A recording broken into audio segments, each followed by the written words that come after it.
A vision out west by Barcroft, Boake, far-reaching downs a solid sea sunk everlastingly to rest, and yet whose billows seem to be forever heaving toward the west. The tiny fieldmice make their nests, the summer insects buzz and hum among the hollows and the crests of this wide ocean stricken dumb, whose rollers move forever on, though sullenly, with fettered wills, to break in voiceless wrath upon the crumbled bases of far hills, where rugged outposts meet the shock, stand fast, and hurl them back again, an avalanche of earth and rock, in tumbled fragments on the plain.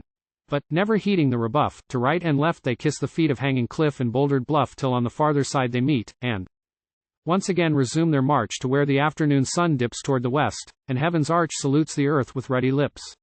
Such is the scene that greets the eye. Wide sweep of plain to left and right. In front low hills that seem to lie wrapped in a veil of yellow light, low peaks that through the summer haze frown from their fancied altitude, as some small potentate might gaze upon a ragged multitude.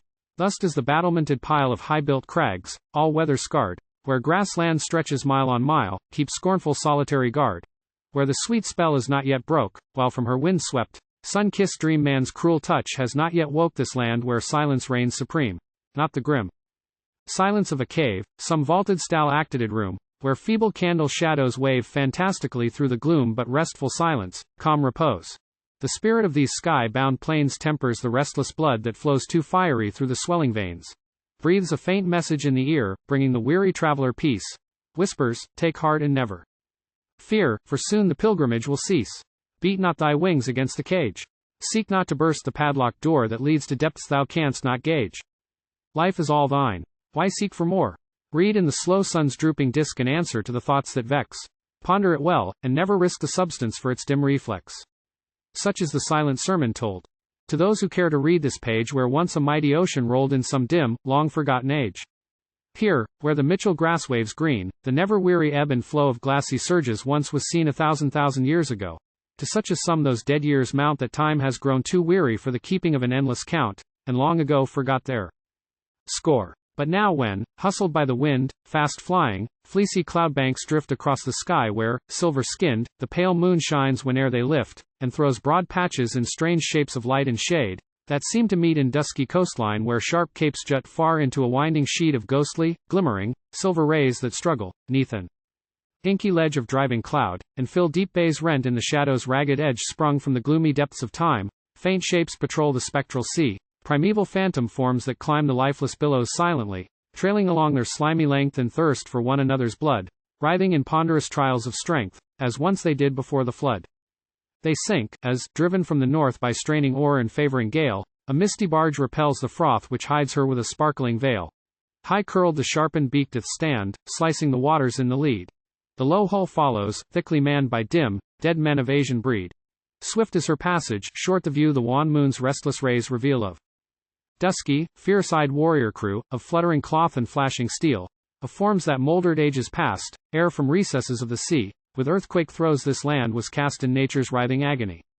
As the warm airs of springtime chase reluctant snows from off the range, and plant fresh verdure in their place, so the dim-visioned shadows change, and glimpses of what yet shall be bid the past fly beyond all ken, while rising from futurity appear vast colonies of men who from the seacoast hills have brought far quarried spoils to build proud homes of high-piled palaces, all wrought in sloping roofs and arching domes, smooth-pillared hall, or cool arcade, and slenderest sky-piercing spire, where the late sinking moon has laid her tender tints of mellow fire, and golden paves the spacious ways where, o'er the smoothened granite flags, the lightning-driven car conveys its freight with force that never lags. A goodly city, where no stain of engine smoke or factory grime blemishes walls that will retain their pristine pureness for all time, lying as one might take a gem and set it in some strange device of precious metal, and might hem it round with stones of lesser price. So from encircling fields doth spring this city where, in emerald sheen, man hath taught nature how to bring a mantle of perennial green hueing canals whose banks are fringed by willows bending deeply down to waters flowing yellow-tinged beneath the moon toward the town, filling from mighty reservoirs, sunk in the hollows of the plain, that flood the fields without a pause though summer should withhold her rain. Labor is but an empty name to those who dwell within this land, for they have boldly learnt to tame the lightning's flash with iron hand. That force, the dartings from whose eyes not even gods might brave and live, the blasting essence of the skies, proud Jupiter's prerogative, his flashing pinions closely clipped, pent in a cunning-fashioned cage, of all his flaming glory stripped these men direct his tempered rage. A bondman, at their idlest breath with silent energy he speeds, from dawn of life to hour of death, to execute their slightest needs. Slow to her couch. The moon doth creep, but, going, melts in sparkling tears of dew, because we may not keep this vision of the future years. Swiftly, before the sunrise gleam, I watch it melting in the morn, the snowy city of my dream, the home of nations yet unborn.